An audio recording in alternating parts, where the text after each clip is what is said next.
Welcome back, you beautiful souls. Thank you so much for tuning in. If you're suffering like me from bush FOMO, which I just want to get out.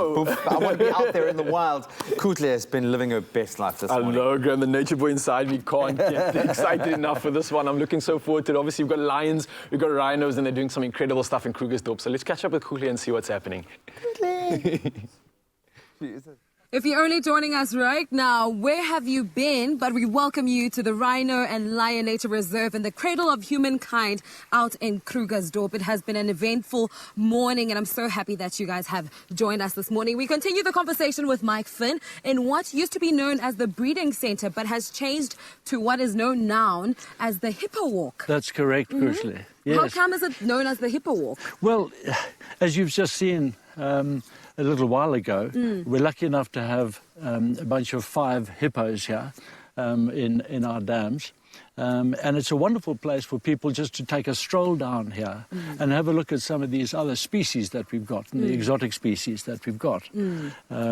So it's a lovely spot. It really is a special little area. Truly, truly beautiful with all these majestic animals. Look at that lion just laying back, living his best life. I absolutely love it. What's his name again? Rory. What is Rory doing now?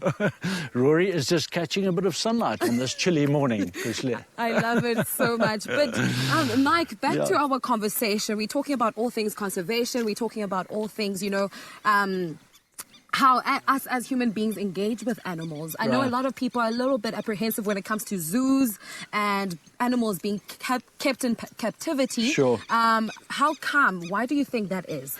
Kuhle, it's a very good question.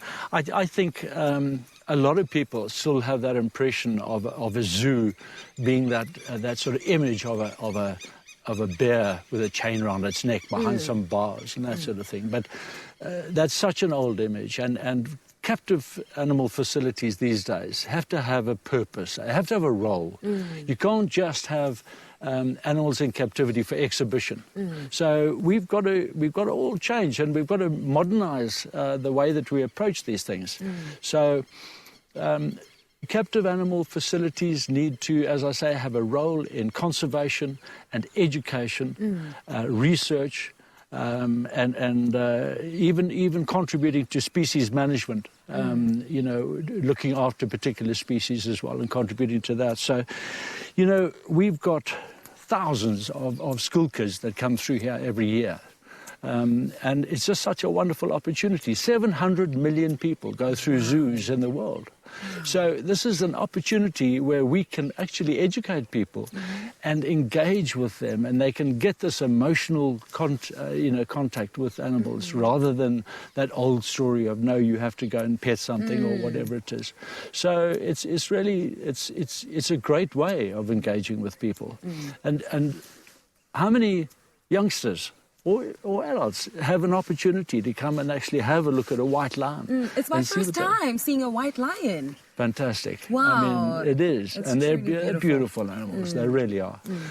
I mean, we also need to do away, with feeling entitled to animals as human beings, because at the end of the day, they do need to be allowed the freedom, that they deserve, because they are wild animals after all. So you've mentioned that these are white lions. Yeah. Why are they specifically white? Okay. It's not because we washed them. Okay. It's Kuhle, the white lion is like that because it has a recessive gene. Okay.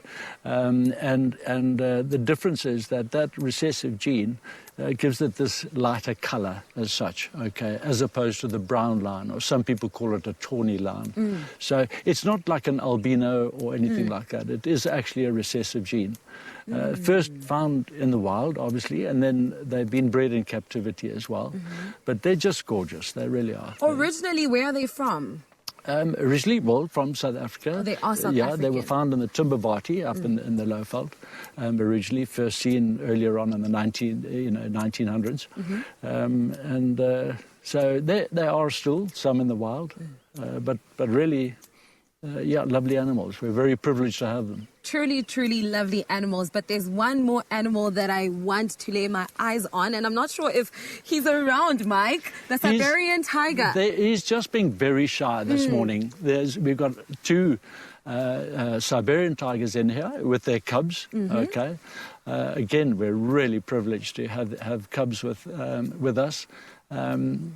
You know, the Siberian tiger is the largest of all the big cats. You know, and a magnificent creature. So again, you know, because there's only sort of I think round about 500 in the wild. You know, left. You know, sort of thing. So we're privileged to be able to contribute to that. So with 500 in the wild, are they rare or endangered? They're rare, and it is an endangered species, obviously, because they're threatened. You know, their existence is threatened. You know, the more we encroach on their habitat, and the more interference, let's say, we have, these species withdraw, and their areas get smaller and smaller. And that's what we've got to be careful about, and we have to protect them. Truly, we have to protect our nature. It's all about conservation. It's all about sustainability and sustainable development at large. Mike Finn, thank you so much for joining us this morning. It has been such pleasure having you, Kuhle. I'm pretty sure everyone at home also had so much fun learning about the nature reserve. Don't you worry, because tomorrow I will be back right here to report live to be learning about some of the birds that are around the area. That's truly exciting. But for now, keep it locked right here on your Feel Good Breakfast show, Expresso. But from myself and Mike, thanks, and these beautiful white lions. See you tomorrow.